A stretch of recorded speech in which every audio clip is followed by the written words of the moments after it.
नमस्कार दोस्तों अगर आपको भारत और पाकिस्तान के बीच खेला गया चैंपियन ट्रॉफी 2025 का पांचवां और सांसें रोक देने वाला विश्व का सबसे बड़ा महामुकाबला पसंद आया हो तो इस वीडियो को आप एक लाइक जरूर करें।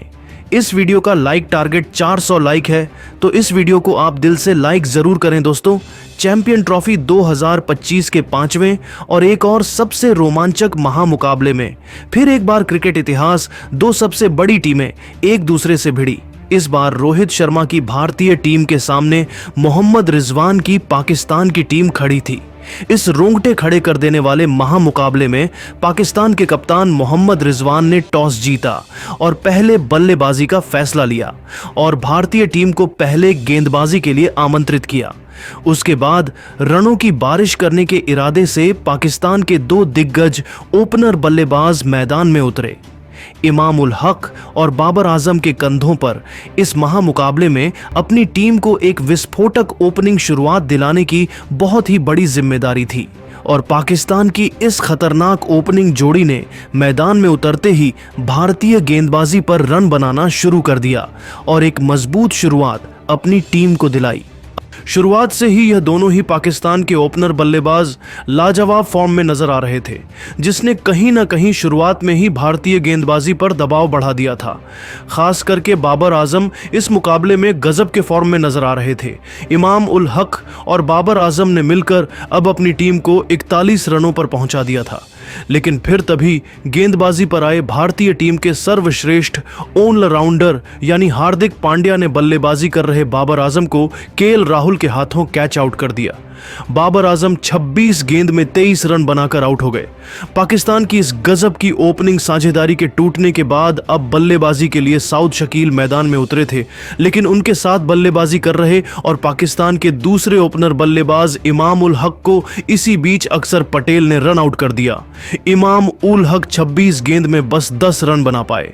एक शानदार शुरुआत के बाद पाकिस्तान की टीम ने अपने दोनों ही ओपनर बल्लेबाजों को अब खो दिया था। अब बल्लेबाजी के लिए पाकिस्तान के कप्तान खुद मोहम्मद रिजवान मैदान में उतरे थे और फिर साउद शकील और कप्तान मोहम्मद रिजवान ने मिलकर भारतीय टीम की लाजवाब गेंदबाजी के सामने अपनी टीम के लिए एक और महत्वपूर्ण साझेदारी बनाना शुरू कर दिया। मोहम्मद रिजवान और साउद शकील ने एक दबाव भरे मौके पर आकर अपनी टीम को मुश्किल से बाहर निकाला था और भारतीय गेंदबाजी पर फिर एक बार दबाव बढ़ा दिया। मोहम्मद रिजवान और साउद शकील की इस गजब की साझेदारी ने अब कहीं ना कहीं भारतीय कप्तान रोहित शर्मा को भी परेशानी में डाल दिया था, क्योंकि यह साझेदारी अब लगातार मजबूत होती जा रही थी और फिर इसी बीच दोनों की 50 रनों की साझेदारी भी पूरी हो गई। पाकिस्तान के यह दोनों ही बल्लेबाज मैदान में अब पूरी तरह सेट हो चुके थे। भारतीय टीम की गेंदबाजी की परेशानियां बहुत ही ज्यादा बढ़ चुकी थीं, क्योंकि यह साझेदारी अब पाकिस्तान की टीम के लिए आसानी से रन बनाती जा रही थी। अब दोनों ही खिलाड़ी भारतीय गेंदबाजी पर पलटवार करना भी शुरू कर दिए थे। साउद शकील और कप्तान मोहम्मद रिजवान की यह जोड़ी अब आसानी से बड़े शॉट खेलती जा रही थी और फिर इसी बीच लाजवाब बल्लेबाजी कर रहे साउद शकील ने अपना इस मुकाबले का अर्धशतक पूरा कर लिया। अब भारतीय कप्तान रोहित शर्मा इस मुकाबले में पूरी तरह दबाव में थे। पाकिस्तान के इन दो खतरनाक बल्लेबाजों ने अब अपनी साझेदारी को 100 रनों का आंकड़ा पार करवाया था, लेकिन तभी फिर एक बार गेंदबाजी पर आए अक्षर पटेल ने सेट हो चुके पाकिस्तान के कप्तान मोहम्मद रिजवान को क्लीन बोल्ड कर दिया। कप्तान मोहम्मद रिजवान 77 गेंद में 46 रनों की एक महत्वपूर्ण पारी खेलकर आउट हो गए। अक्षर पटेल ने एक बहुत ही बड़ा विकेट भारतीय टीम को एक नाजुक मौके पर दिलाया था। पाकिस्तान की यह खतरनाक दिख रही साझेदारी अब टूट चुकी थी। अब बल्लेबाजी के लिए सलमान आगा मैदान में उतरे थे और फिर एक छोर पर सेट हो चुके साउद शकील और सलमान आगा ने मिलकर पाकिस्तान की पारी को फिर एक बार संभालने की पूरी कोशिश करी, लेकिन तभी गेंदबाजी पर आए हार्दिक पांड्या ने दूसरे छोर पर सेट हो चुके साउद शकील को अक्षर पटेल के हाथों कैच आउट कर दिया। साउद शकील 76 गेंदों में 62 रनों की शानदार पारी खेलकर आउट हो गए। भारतीय गेंदबाजी ने फिर एक बार इस मुकाबले में वापसी करके दिखाई थी। दोनों ही पाकिस्तान के सेट बल्लेबाज अब आउट हो चुके थे। अब बल्लेबाजी के लिए तैयब ताहिर मैदान में उतरे थे, लेकिन तभी पारी का 37वां ओवर डालने आए। रविंद्र जडेजा ने अपनी इस ओवर की पहली ही गेंद पर नए बल्लेबाज तैयब ताहिर को ही क्लीन बोल्ड कर दिया। तैयब ताहिर इस मुकाबले में 6 गेंद में बस 4 ही रन बना पाए। अब पाकिस्तान की टीम ने अपनी आधी बल्लेबाजी को खो दिया था। पाकिस्तान की टीम अब एक बड़ी मुसीबत में थी। अब बल्लेबाजी के लिए खुशदिल शाह मैदान में उतरे थे और फिर यहां से खुशदिल शाह और सलमान आगा ने मिलकर फिर एक बार पाकिस्तान की टीम के लिए रन बनाना शुरू कर दिया। लेकिन तभी पारी का 43वां ओवर डालने आए कुलदीप यादव ने अपनी इस ओवर में सलमान आगा को रविंद्र जडेजा के हाथों कैच आउट कर दिया। सलमान आगा 24 गेंद में 19 रन बनाकर आउट हो गए, तो वही सलमान आगा के विकेट के बाद बल्लेबाजी पर आए। शाहीन अफरीदी को भी उनकी पहली ही गेंद पर कुलदीप यादव ने LBW आउट कर दिया। शाहीन अफरीदी तो इस मुकाबले में अपना खाता भी नहीं खोल पाए। पाकिस्तान की टीम लगातार विकेट खोती जा रही थी। पूरी पाकिस्तान की बल्लेबाजी अब बैकफुट पर थी। अब बल्लेबाजी के लिए नसीम शाह मैदान में उतरे थे और नसीम शाह और खुशदिल शाह ने मिलकर अपनी टीम के लिए कुछ महत्वपूर्ण रन बनाए, जहां पर खुशदिल शाह अपने बल्लेबाजी से पाकिस्तान के स्कोर बोर्ड को रुकने नहीं दे रहे थे। लेकिन तभी गेंदबाजी पर आए कुलदीप यादव ने नसीम शाह को विराट कोहली के हाथों कैच आउट कर दिया। नसीम शाह 16 गेंद में 14 रन बनाकर आउट हो गए। अब पाकिस्तान के बस 2 ही विकेट बचे थे। बल्लेबाजी के लिए हैरिस रॉफ मैदान में उतरे थे, लेकिन अब खुशदिल शाह भारतीय गेंदबाजी पर लगातार बड़े शॉट खेल रहे थे। पारी के 48वें ओवर में तो खुशदिल शाह और हैरिस रॉफ ने मिलकर मोहम्मद शमी को 2 लगा दिए थे। लेकिन इसी ओवर की आखिरी गेंद पर एक गलत रन लेने के चक्कर में हैरिस रॉफ को अक्सर पटेल ने रन आउट कर दिया। हैरिस रॉफ 7 गेंद में 8 रन बनाकर आउट हो गए। अब पाकिस्तान के आखिरी विकेट के रूप में अबरार अहमद मैदान में उतरे थे, लेकिन इस पारी के अंतिम ओवर में हर्षित राणा ने दूसरे छोर पर लाजवाब बल्लेबाजी कर रहे खुशदिल शाह को विराट कोहली के हाथों कैच आउट कर दिया और पाकिस्तान की इस पारी को यहीं पर ख़त्म कर दिया। लेकिन इसके बावजूद पाकिस्तान की टीम ने 241 रनों का एक बड़ा लक्ष्य भारतीय टीम के आगे रखा। उसके बाद पाकिस्तान से मिले 242 रनों के विशाल लक्ष्य का पीछा करने भारतीय टीम के 2 दिग्गज ओपनर बल्लेबाज मैदान में उतरे। भारतीय कप्तान रोहित शर्मा और शुभमन गिल के कंधों पर इस महामुकाबले में अपनी टीम को एक शानदार ओपनिंग शुरुआत दिलाने के बहुत ही बड़े जिम्मेदारी थी और भारतीय टीम के इन 2 बेहतरीन फॉर्म में चल रहे ओपनर बल्लेबाजों ने पाकिस्तान के खिलाफ इस महामुकाबले में अपनी टीम को एक गजब की ओपनिंग शुरुआत दिलाई। खास करके भारतीय कप्तान रोहित शर्मा शुरुआत से ही पाकिस्तान की गेंदबाजी पर बड़े शॉट खेलते दिख रहे थे, तो वही दूसरे छोर पर बल्लेबाजी कर रहे शुभमन गिल भी इस मुकाबले में लगातार बड़े शॉट खेल रहे थे। दोनों ने मिलकर अब अपनी टीम को 31 रनों पर पहुंचा दिया था। लेकिन तभी गेंदबाजी पर आए शाहीन अफरीदी ने लाजवाब बल्लेबाजी कर रहे भारतीय कप्तान रोहित शर्मा को ही क्लीन बोल्ड कर दिया। कप्तान रोहित शर्मा 15 गेंद में 20 रन बनाकर आउट हो गए। भारतीय टीम की इस धमाकेदार ओपनिंग साझेदारी के टूटने के बाद अब विश्व के सबसे महान बल्लेबाज यानी विराट कोहली मैदान में उतरे थे और फिर बेहतरीन फॉर्म में चल रहे शुभमन गिल और विराट कोहली ने मिलकर फिर एक बार अपनी टीम के लिए एक लाजवाब साझेदारी खड़ी करना शुरू कर दिया। गजब के फॉर्म में चल रहे शुभमन गिल इस मुकाबले में भी पाकिस्तान की गेंदबाजी के लिए किसी बुरे सपने की तरह साबित हो रहे थे, तो वहीं विराट कोहली भी अब मैदान में पूरी तरह सेट हो चुके थे। उन्होंने भी अब अपने हाथ खोलना शुरू कर दिया था। अब पाकिस्तान की टीम इस मुकाबले में बहुत ही ज्यादा पिछड़ने लगी थी। दोनों ही खिलाड़ी अब पाकिस्तान के गेंदबाजों पर आसानी से बड़े शॉट खेल रहे थे और फिर इसी बीच दोनों की अर्धशतकीय साझेदारी भी पूरी हो गई। भारतीय टीम की यह जोड़ी अब पाकिस्तान से यह मुकाबला दूर लेती जा रही थी। विराट कोहली और श्रेयस अय्यर अब इस मुकाबले में पूरी तरह सेट हो चुके थे, जिसने पाकिस्तान के कप्तान मोहम्मद रिजवान के तक होश उड़ा दिए थे। और फिर इसी बीच गजब की बल्लेबाजी कर रहे श्रेयस अय्यर ने अपना इस मुकाबले का एक शानदार अर्धशतक पूरा कर लिया। देखते ही देखते इन दोनों की यह साझेदारी 100 रनों का आंकड़ा पार कर गई। दोनों ही खिलाड़ी पाकिस्तान के हर एक गेंदबाज पर रन बना रहे थे। पूरी की पूरी पाकिस्तान की गेंदबाजी अब बैकफुट पर थी। विराट कोहली और श्रेयस अय्यर की इस जोड़ी ने अब भारतीय टीम को 214 रनों पर पहुंचा दिया था, लेकिन तभी अर्धशतक लगाने वाले और गजब के बल्लेबाजी कर रहे श्रेयस अय्यर को इसी बीच खुशदिल शाह ने इमाम उल हक के हाथों कैच आउट कर दिया। श्रेयस अय्यर 67 गेंदों में 56 रनों की गजब की पारी खेलकर आउट हो गए, लेकिन श्रेयस अय्यर की इस अद्भुत पारी ने पूरा मुकाबला ही पलट दिया था। श्रेयस अय्यर की इस पारी के लिए सभी ने खड़े होकर तालियां बजाई। अब बल्लेबाजी के लिए हार्दिक पांड्या मैदान में उतरे थे और हार्दिक पांड्या ने आते ही एक गजब का चौका लगाकर अपना खाता खोला, लेकिन तभी गेंदबाजी पर आए शाहीन अफरीदी ने हार्दिक पांड्या को मोहम्मद रिजवान के हाथों कैच आउट कर दिया। हार्दिक पांड्या 6 गेंद में 8 रन बनाकर आउट हो गए, लेकिन सभी की नजरें अब विराट कोहली की तरफ टिकी हुई थी, क्योंकि वह अपने एक ऐतिहासिक शतक से कुछ ही रन दूर थे। अब उनका साथ देने अक्षर पटेल मैदान में उतरे थे और अक्षर पटेल ने भी उनका साथ बखूबी निभाया और लगातार विराट कोहली को ही स्ट्राइक दी, लेकिन पाकिस्तान के गेंदबाज शायद विराट कोहली का तक नहीं होता हुआ देखना चाहते थे। दोनों ही खिलाड़ी अब आसानी से पाकिस्तान की गेंदबाजी पर रन बनाते हुए दिख रहे थे। इन दोनों की साझेदारी ने अब पाकिस्तान के कप्तान मोहम्मद रिजवान की परेशानियों को बहुत ही ज्यादा बढ़ा दिया था। दबाव पूरी तरह पाकिस्तान की गेंदबाजी पर साफ दिख रहा था।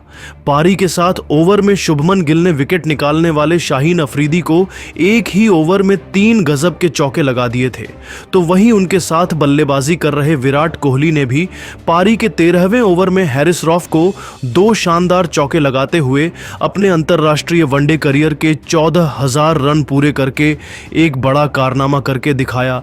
देखते ही देखते दोनों की साझेदारी 50 रनों की हो चुकी थी।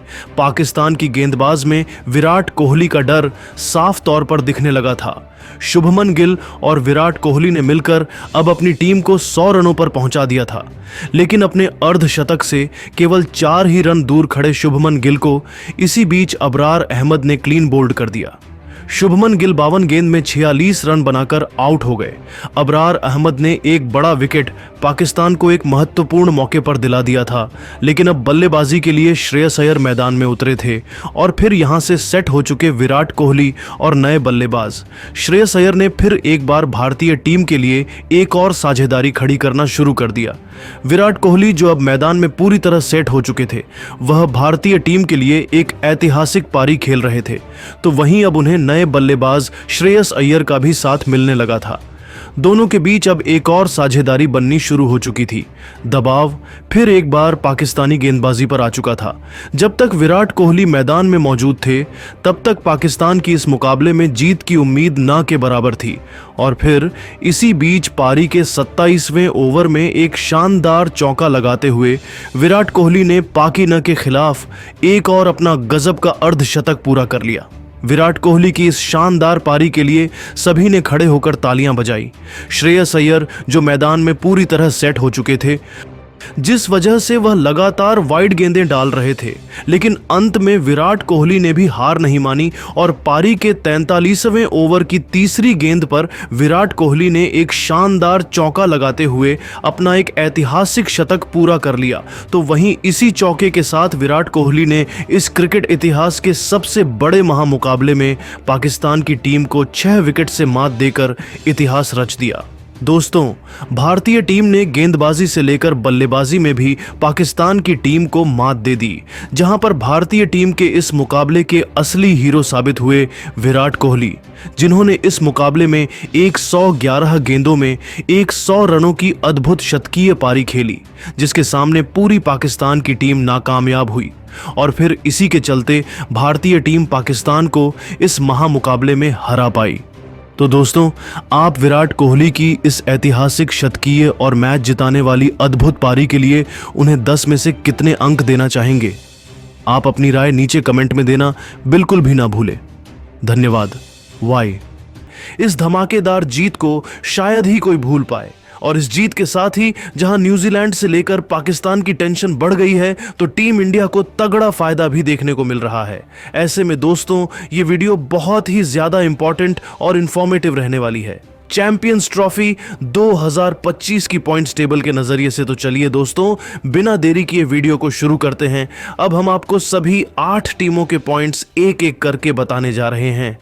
तो सबसे पहले आपको बता दें कि 8 टीमें 2 ग्रुप में बंटी हुई है, जहां ग्रुप ए में न्यूजीलैंड, इंडिया, बांग्लादेश और पाकिस्तान है, तो वहीं ग्रुप बी में ऑस्ट्रेलिया, इंग्लैंड, साउथ अफ्रीका और अफगानिस्तान की क्रिकेट टीम है।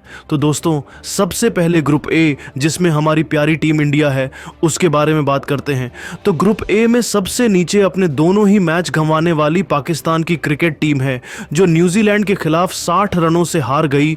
तो टीम इंडिया ने दूसरे मैच में उन्हें 6 विकेटों से धूल चटा दी।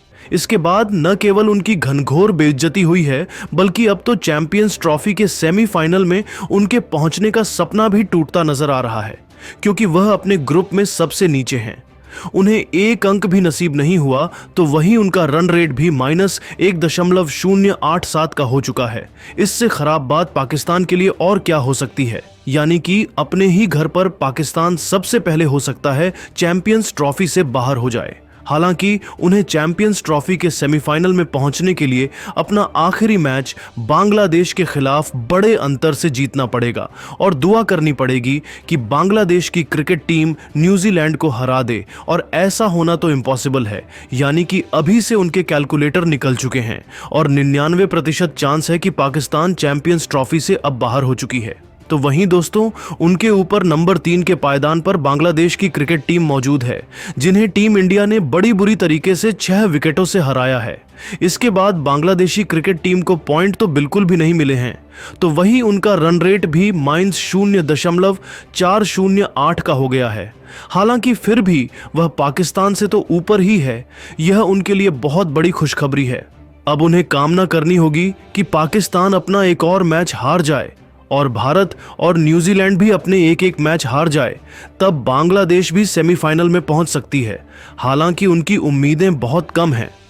तो वहीं दोस्तों, नंबर 2 के पायदान पर न्यूजीलैंड की क्रिकेट टीम है, जिन्होंने 60 रनों से पाकिस्तान को धो डाला है। इसके साथ ही उन्होंने 2 बेशकीमती अंक कमाए हैं और अपना रन रेट भी काफी ज्यादा +1,02,000 का कर लिया है। हालांकि टीम इंडिया की जीत के बाद वह नंबर 1 से नंबर 2 पर आ गए हैं। हालांकि अभी भी न्यूजीलैंड के दोनों मैच बाकी है और वह दोनों मैच जीतकर पॉइंट्स टेबल में नंबर 1 बन सकते हैं और आसानी से सेमीफाइनल में जा सकते हैं। यानी कि दोस्तों, अब तो इंडिया न्यूजीलैंड मुकाबले का सबको इंतजार रहने वाला है, क्योंकि यह मुकाबला नंबर 1 की पोजीशन पर कब्जा जमाने का रहेगा। तो वहीं दोस्तों, पाकिस्तान को कूटकर अब नंबर 1 बन चुकी है हमारी प्यारी भारतीय क्रिकेट टीम है, जिन्होंने पहले बांग्लादेश तो फिर पाकिस्तान को लगातार अपने 2 मैचेस में हराया है, 4 अंक कमाए हैं। साथ ही साथ भारत का रन रेट भी +0.647 का हो चुका है और अब टीम इंडिया 99% सेमीफाइनल के लिए क्वालिफाई कर चुकी है। यानी कि अब हमें सेमीफाइनल खेलने से कोई भी नहीं रोक सकता है। ये करोड़ों हिंदुस्तानियों के लिए सबसे बड़े खुशखबरी है। तो दोस्तों, ये तो हुई ग्रुप ए की बात। अब हम ग्रुप बी में बात करते हैं।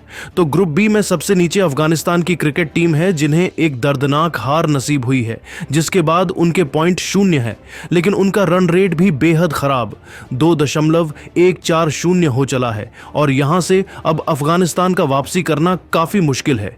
यदि उन्हें सेमीफाइनल में पहुंचना है तो अगले दोनों मैच बड़े अंतर से जीतने पड़ेंगे और यह ऑस्ट्रेलिया और इंग्लैंड जैसी बड़ी टीमों के खिलाफ कर पाना पॉसिबल नहीं लगता है। तो वहीं दोस्तों, नंबर 3 की पोजीशन पर आ चुकी है इंग्लैंड की क्रिकेट टीम, जिन्हें ऑस्ट्रेलिया ने बड़ी बुरी तरीके से हरा दिया है। इसके बाद इंग्लैंड अभी पॉइंट का खाता भी नहीं खोल पाई है। वहीं उनका रन रेट 0.475 का बेहद खराब हो चला है। यानी कि इंग्लैंड को भी अब सेमीफाइनल में पहुंचने के लिए अपने बाकी बचे दोनों मैच जीतने पड़ेंगे और फिर दूसरों पर डिपेंड भी रहना पड़ेगा। तो वहीं दोस्तों, इंग्लैंड को कुचलकर ऑस्ट्रेलिया की क्रिकेट टीम नंबर 2 की पोजीशन पर आ चुकी है। उन्होंने 2 पॉइंट कमाए हैं। उनका रन रेट भी +0.475 का हो चला है। यानी कि अब ऑस्ट्रेलिया को सेमीफाइनल में पहुंचने के लिए सिर्फ एक बड़ी जीत चाहिए और उनका सेमीफाइनल का स्पॉट 90% सुनिश्चित हो जाएगा। हालांकि अब यह ग्रुप काफी दिलचस्प हो चला है। तो वहीं दोस्तों अब अपने ग्रुप में नंबर 1 बन चुकी है साउथ अफ्रीका की क्रिकेट टीम, जिन्होंने एक धमाकेदार जीत अपने नाम कर कीमती 2 अंक कमाए हैं और उनका रन रेट भी काफी +2.140 का बेहतरीन हो चला है। ऐसे में अब साउथ अफ्रीका को सेमीफाइनल में जाने के लिए 2 में से केवल 1 मैच जीतना पड़ेगा और वह उनके लिए ज्यादा मुश्किल नहीं होना चाहिए, लेकिन अभी भी बता पाना काफी मुश्किल है कि कौन सी 2 टीमें सेमीफाइनल में जाने वाली है। और दोस्तों जब पहले 5 ही मैच इतने कांटे के हुए हैं, तब आगे तो टूर्नामेंट में रोमांच की सारी हदें पार हो जाएगी। ऐसे में देखना दिलचस्प होगा कि कौन से ग्रुप में कौन सी टीम नंबर 1 बनेगी और कौन सी 4 टीमें आगे सेमीफाइनल के लिए क्वालिफाई करेगी। जी हां, हर ग्रुप से 2 टीमें सेमीफाइनल में क्वालिफाई करेंगी और 2 टीमों का पत्ता साफ होने वाला है। लेकिन दोस्तों अब आपको क्या लगता है कि इंडिया, पाकिस्तान और न्यूजीलैंड में कौन बन सकता है इस बार चैंपियंस ट्रॉफी का चैंपियन? अपनी कीमती राय नीचे कमेंट करके जरूर बताइए और ऐसी ही नई और धमाकेदार खबरें सबसे पहले जानने के लिए हमारे इस वीडियो को लाइक और चैनल को सब्सक्राइब करना बिल्कुल भी ना भूले। धन्यवाद।